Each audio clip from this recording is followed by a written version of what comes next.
नमस्ते मित्रों। आज काफी दिनों बाद फिर आपके पास आया हूं मैं एक अच्छा विषय लेकर। Today I come with a new interview, new conversation with a very different topic, but very interesting topic about which you talk a lot, but hardly see any action on the ground, or we have started seeing the action only recently. It's about Indosphere, the sphere of influence of Bharat, basically about around Southeast Asia, where it is rooted in Vedic Dharma, it is rooted in Bharati symbols, Hindu symbols, Buddhism, Bauddha Dharma. And in this particular sphere, we talked a lot. In fact, we started talking only into 1998 when Atal Bihari Vajpayee ji came to power, when he talked of looking east. Till that time, the succeeding governments had no interest in the Southeast Asia.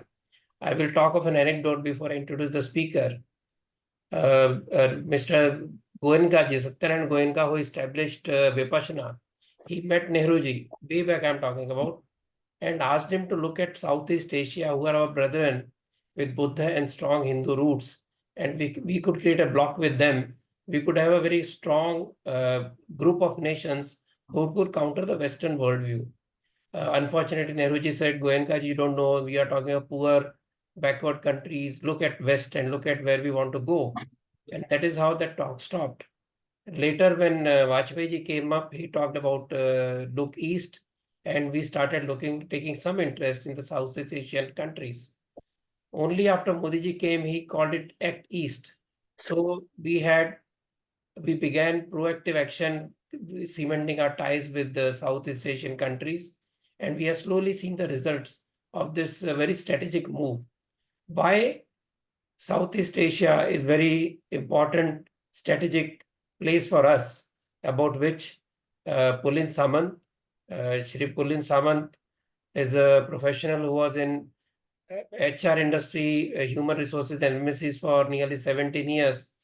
At the age of 50, he decided to give it up all up and serves Ma Saraswati. So he's now a research fellow. Namaste, Pulinji. Namaste, namaste. Sharad, Ratanji, namaste.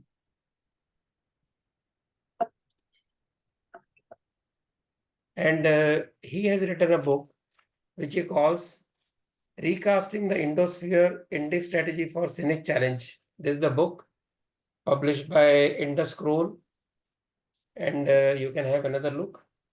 So this particular book keeps its focus totally on Southeast Asia, roots of Bharati civilization in Southeast Asia, and how it is important for Bharat to cultivate this Indosphere. And to begin with, I'll just quote a couple of sentences from the foreword written by eminent academician Professor M.D. Nalpat. He says,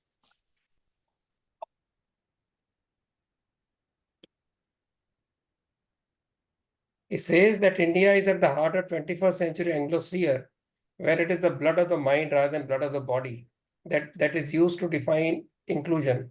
India is the heart of Mayan civilization, as with the Shanti in Africa.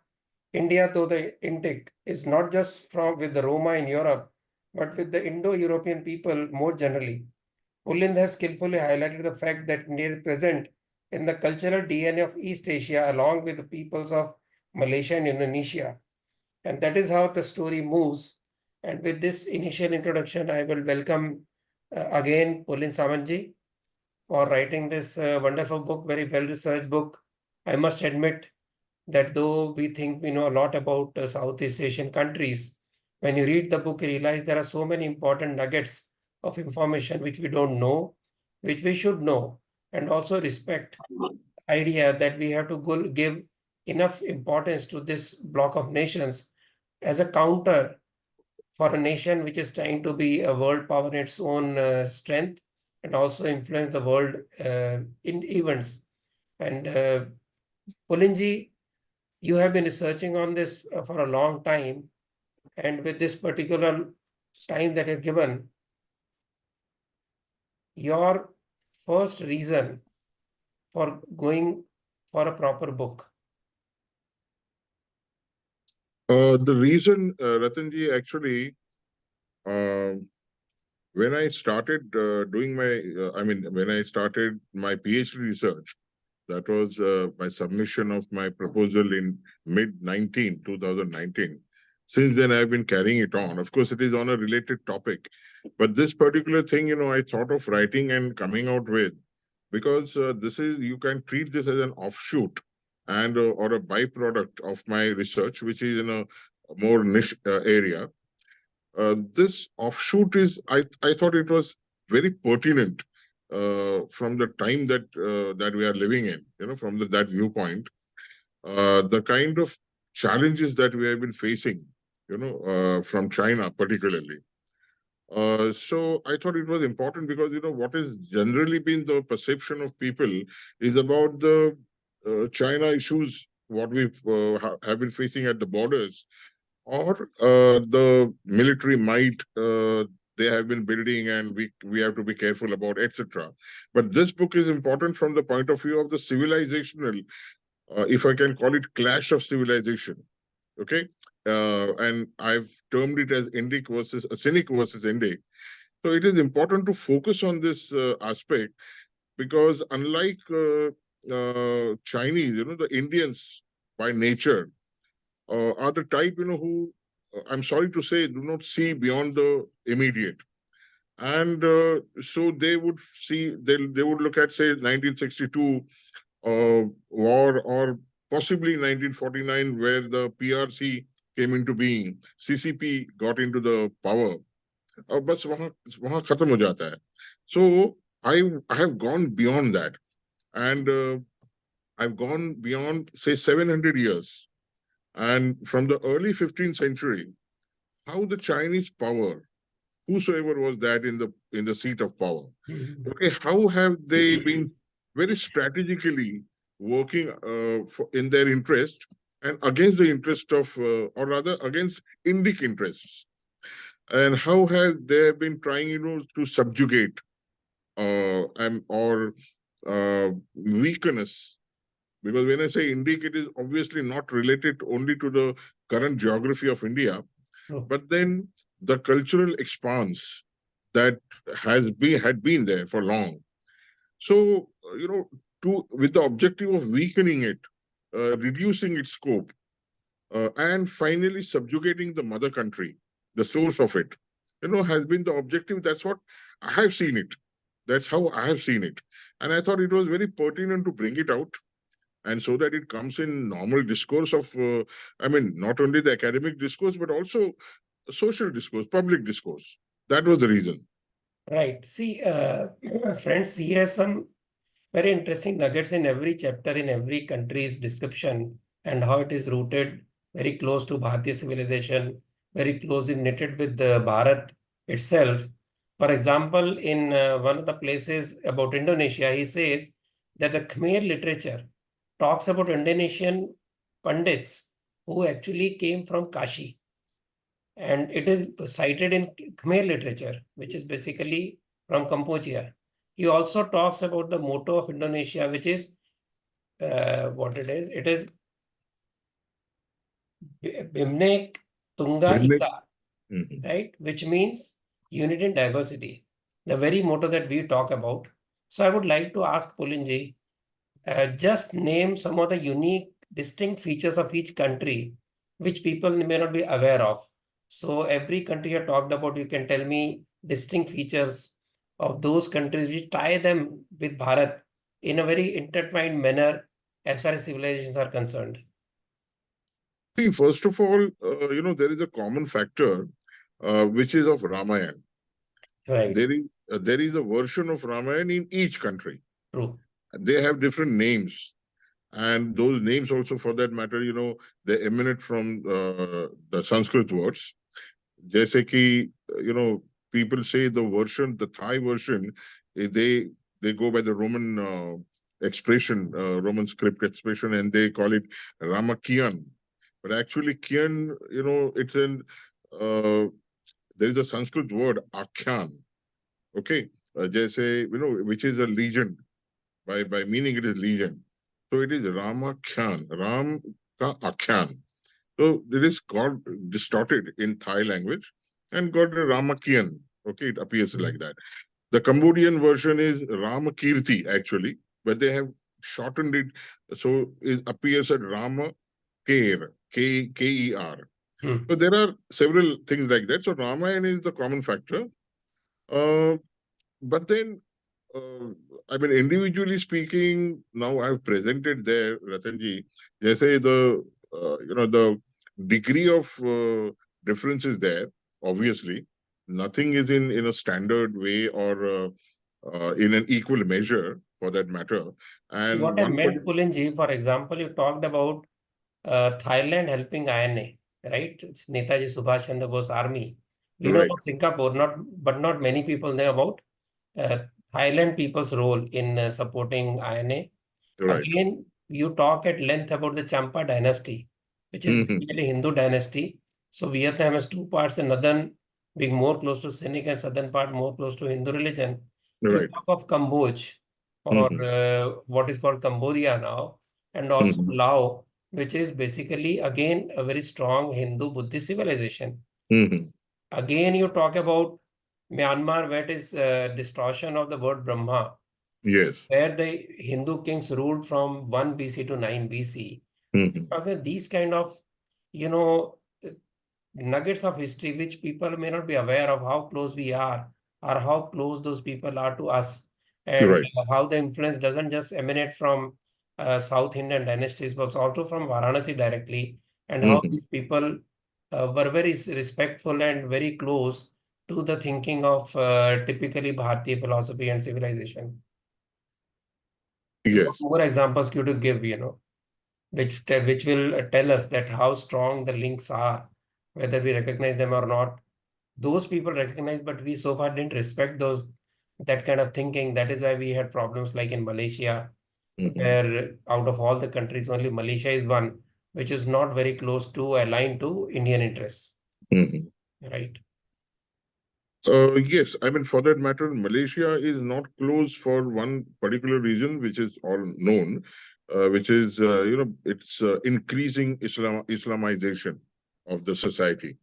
And it is just short of calling itself an Islamic state. So that's the reason, because when I was talking about Ramayana a minute back, there is the Malay version is Hekayat Seri Rama. Now here Seri is also Shri Yes. actually. So Hekayat Seri Rama is there, but that is just for the records. Now today's Malay people, they do not actually refer to that because their priorities have been different. Now, talking about particular examples, I mean, you gave a very pertinent one. Actually, I would dwell on it a little more. You know, the Khmer legion, because this point is important for all to know that though the mother country, the source was obviously Bharat, but there were phases, there were waves of transmission of Indic culture, and the way the intensity of those waves also obviously varied, and they were outposts. I mean, looking at the map of the region, there were outposts like say Java in Indonesia, which is considered to be the most intensive one. And from Java, there was a base from where the people traveled to other places. That is how that legend says that the Javanese traveled to Cambodia, and they transmitted some cultural aspects. And then the legend goes that they actually were, their ancestors were from Varanasi. Okay, so. Uh, uh, for that matter, there is a symbol of Nag, and Ratan ji, ऐसा है कि ये नाग, people would love to know. Actually, the dragon is nothing but if I say an improvised version or a Mhm. distorted version of Nag. Okay, Mhm. it has gone, for example, say from Cambodia up to Laos, and from Laos to China. Then when it enters China, it becomes dragon. So that is how it has been. Um, uh, from Thailand, I would say uh, the most glaring highlight is the fact of its monarch being a Ram. The current monarch is Ram the 10th. So that is the most living connection.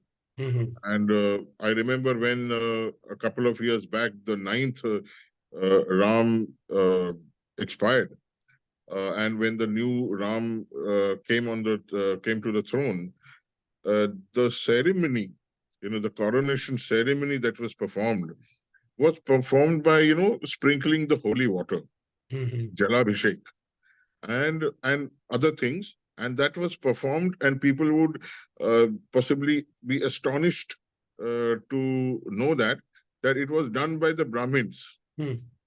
Now you would ask me a question, ye Thailand mein Brahmin kahan hai? But there is a class of people there who call themselves Brahmin in Thailand, and who are closely associated with the royalty there. And even though the state religion of Thailand is Buddhist, and even though, everywhere the Buddhism gets precedence, here the coronation, when it takes place, first those Thai Brahmins go forward, they conduct their rituals, and then the Buddhist monks step forward and do theirs. So that has been the tradition that they have kept intact. Here, I do not.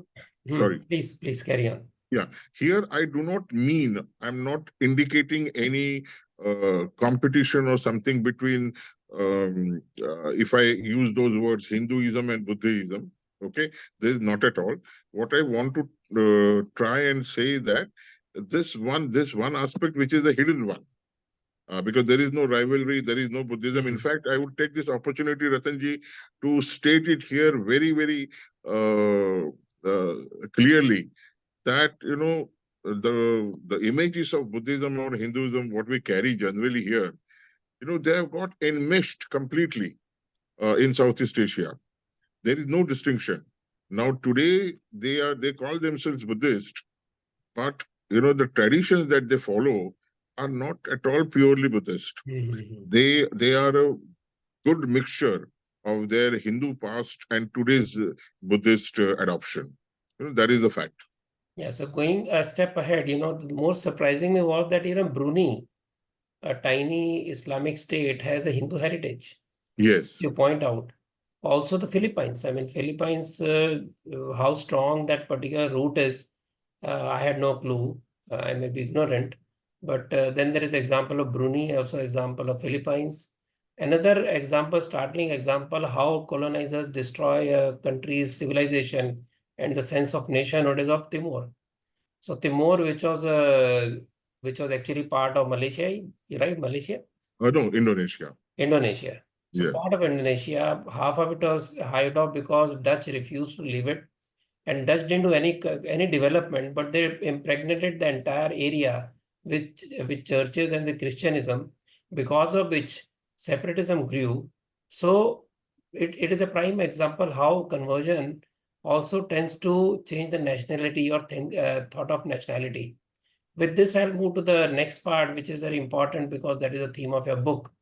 The implementation of the soft power of Indosphere, where you pointed out the strength and the failures, why they could not be implemented. So you could elaborate on how, when you talk of this Indosphere, the things that lacked, where you have quoted R.C. Majumdar, where he says that I selected the subject as I consider it to be very important aspect of Indian culture, but little known even to educated Indians. It is very unfortunate that the government, the universities, and the people of free India take hardly interest in what may justly be described as one of the most glorious episodes in the history of Indian culture. Then at the end he says, indeed, time has come when he must realize that he does not know India who knows India alone. Very powerful words by eminent historian R.C. Majumdar. Starting from there, how come that we have not been able to actually, even after Modi has come, you have pointed out some, issues with the thinking of the foreign ministry officials who still live in colonial past.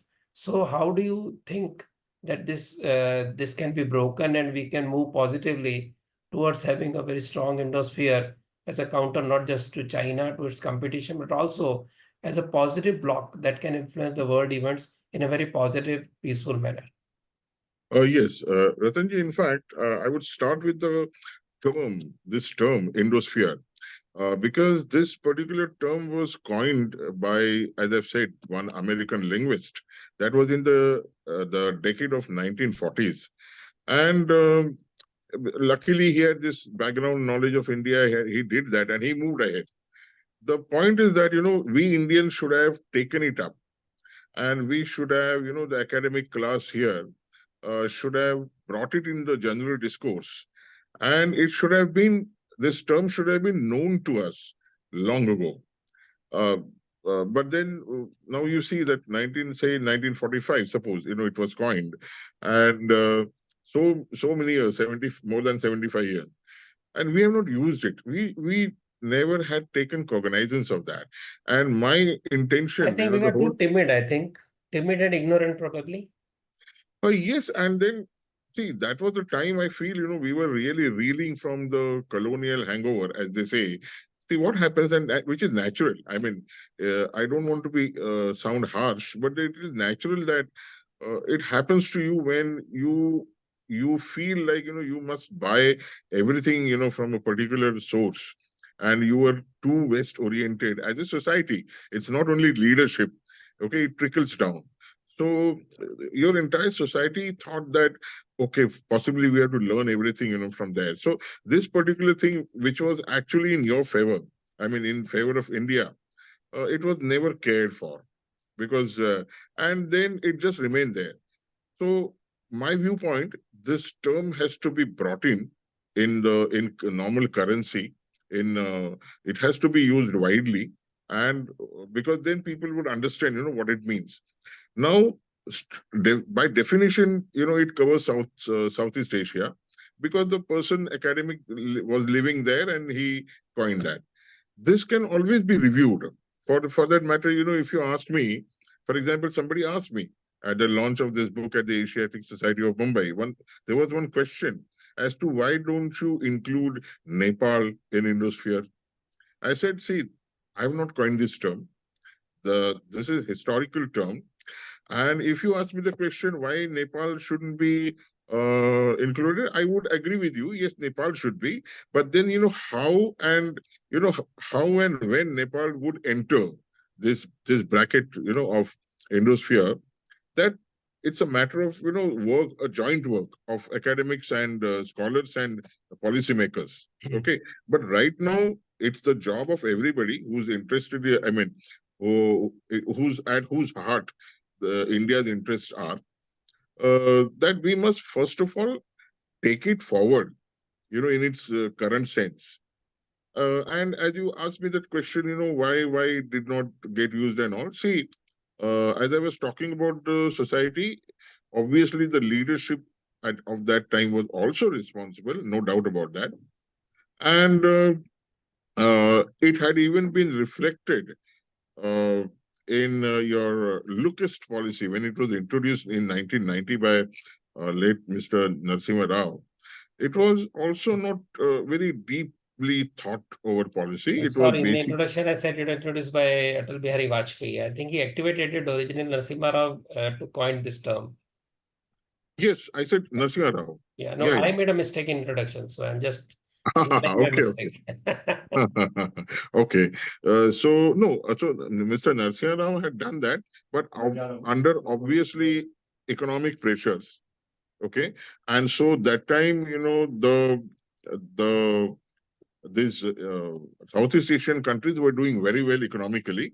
That was an attraction and disintegration of USSR, whose help we were taking in good measure earlier. That was the reason. So when this was strengthened, this policy was revitalized in 2014 as Act East policy. Some good work actually started taking place. But as a student of the subject, I still find there is a lot to do in this area. as I said, first there has to be a wide recognition for this term Indosphere. And if you ask me, I would skip few steps and go ahead and suggest that tomorrow uh, we could be using it as a platform, not to bypass, but then to build a network of our own. I would compare it with, say, today's ASEAN. Now, we all know that ASEAN also is, grouped. It's a group of these 10 countries. But then ASEAN has its own and very complex structure. Okay, it has its own. The structure is so complex, so many forums there, and so many outside players are there. So the kind of freedom the mother country India, would get to operate and deal with the Indosphere. So for that matter, there could be so many other uh, positive fallout of that, But then this could be a thought that if we can launch a platform called Indosphere and Right. then work our way around it. See, my next question would be that you have talked of clash of civilization between Sinic and Indic. Yes. But so far, common uh, wisdom is that we never clashed all these years. For centuries, China was, as a Chinese intellectual put it, China was captive to India in terms of intellectual influence. Mm-hmm. And that was broken only after communists took over. And now is what we said, that there was no clash ever between China and India. Now if we find that they're in competing spheres, as you put it. So what could be the reason when you talk about that? Ratanji, my viewpoint is that, when I was talking about the society, I would come to that again. We have been a kind of naive society, Ratanji. Um, Indians have not been, traditionally, they have not been very alert people. They have not been alert to the potential threats or even continuous threats. And we love to love the world, but we fail to identify the threats. This is one of the threats. Now, as you rightly pointed out, that there are many people who believe that culturally even China was closer or is close to India, which is true, because it's a fact, historical fact, that China has borrowed very heavily from India, uh, especially from 3rd to 5th century. The borrowing was very heavy. China, uh, the emperors, sent ships to carry the scriptures from here, or even scholars from here. They took scholars for long periods of time there. Some of them Indian scholars. Some of them they settled down there. They learned their languages and translated Sanskrit scriptures. So from that angle, China has borrowed a lot, and the world knows it. Only thing is, after doing that, the approach of China has undergone a major change.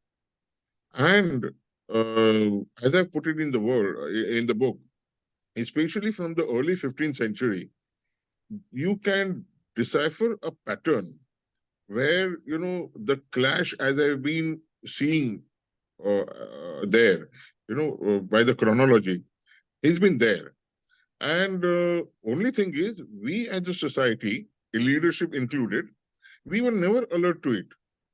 And for that What matter, century would you put it? Which century would sorry, you put when it became a competing force? Hmm. Which century would you mark as the beginning? Yes, early 15th century, Early and 15th century. yeah, early 15th century.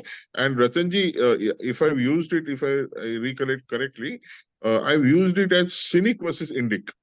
Right. Yeah, because it is not the Indic attitude for a clash.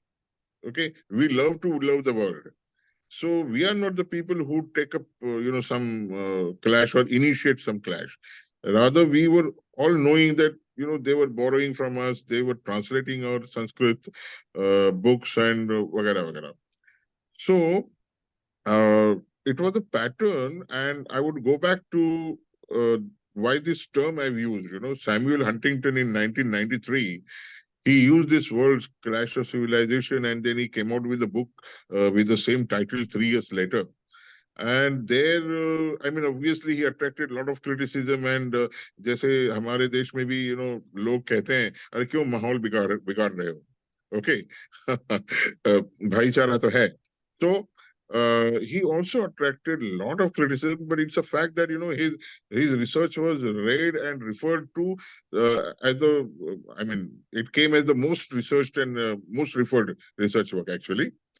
And there, he had identified the Sinic civilization as a force, and there he also identified Islamic, obviously, and then he said that there is a Sinic and Islamic alliance which is happening in the world, and at that time of his, he had only few examples to talk. Iran and Pakistan and kind of thing, the nuclear chori that was happening, with the help of China. But now we have a lot of things to actually in today's time also to look at. Even China is wooing Bangladesh, or it has taken into, I mean, under its wings, Maldives. All these things we know. What I've tried to study and understand from the early 15th century, at that time, there was a Hindu, I would say, yes, empire, Java-based Hindu empire by the name Majapahit. Okay, it was based in Java, but then it had under its suzerainty not only the almost entire Indonesia of today, but even other Southeast Asian kingdoms. And the 100 years of its rule, there had occurred an important change, that till that time, all those small kingdoms, Hindu or Buddhist, they used to pay tribute to the Chinese court. But in the total career, in the total tenure of Majapahit, उनके ऐसे 100 साल थे, where all that tribute, the direction had changed. These people had started paying tribute to Majapahit because it was a local power and it was a very strong power. And so that was possibly the bone of contention for the then Chinese rulers. And there was a systematic effort from their part to weaken and rather, if possible, disintegrate Majapahit. And for that matter, they worked out a strategy. And that strategy, they used as an instrument a fugitive of Singapore. I mean, he actually belonged to the royal family. I mean, not the ruling family, but then जैसे हम परिवार कहते हैं, he was part of the Sri Vijay Parivar or Shailendra Parivar of Sumatra-based power. He had moved to find out, as an adventurer. He had gone and settled in Singapore. There was there was a predecessor of his called Nilottam, and he was the king of Singapore. And this Parmeshwara, who was the fugitive, he was a usurper. He just got that power by force. I mean, by intrigue. And when Majapahit defeated him, he had to leave Singapore. Singapore was sacked. Singapore was sacked by Majapahit. So Parmeshwar had to leave, and he took refuge on the west coast of Malay Peninsula at Malacca. The Straits of Malacca हम जो कहते हैं, तो उसी के नाम से कहते हैं. तो ये Malacca province में वो परमेश्वर बस गया. And for reasons not known, he embraced Islam. And then some historians have even very openly said that China encouraged him to embrace Islam. Okay, I mean, obviously they have not given a lot of proof, So but this then very tantalizing, turn, I will like to close the topic because of lack of time. okay, But let people understand this tantalizing part of history when they read your book. last comment before we close, 2 minutes. You talk about this working of Indosphere as a people-driven movement, not just government-driven. You can elaborate that in next 2 minutes. Oh, sure. Ratanji, this is very, very important feature of this because I've compared it with Anglosphere. See, Anglosphere, for that matter, it was it was a state-driven thing.